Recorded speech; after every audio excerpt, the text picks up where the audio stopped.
আজ রবিবার সন্ধেবেলা আমরা কোথায় যাচ্ছি এটাই ভাবছো তো তোমরা? দাঁড়াও, আজ ছিল আমার দাদার মেয়ের 5 বছরের জন্মদিন। এই যে মিষ্টি গুনগুন দেখো পুরো পরীর মতো সেজে দাঁড়িয়ে পড়েছে, আর তার সাথে কিন্তু রুহি দিদিও দাঁড়িয়ে পড়েছে ফটো তুলতে। আর এদিকে আমি পৌঁছে হাতে গরম গরম স্টার্টার নিয়ে বসে গেলাম এক ঝুড়ি গল্প নিয়ে। তারপর দেখতে দেখতে চলে এলাম এই লোভনীয় মকটেল কাউন্টারের দিকে। তারই মাঝে চলে এলো আমার পিস্তত ভাই, তার সাথে একটু ফটো তুলে নিয়ে আমরা ভার্জিনময় তো এনজয় করছিলামই, তারই মাঝে চলে এলো কেক কাটিং সেরিমনি।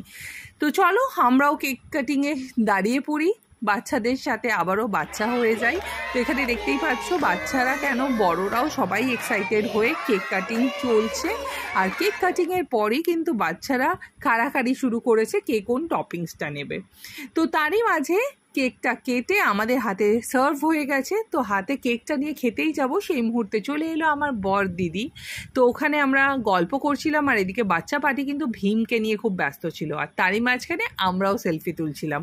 আর এই ছিল আমার মেজো পিসি।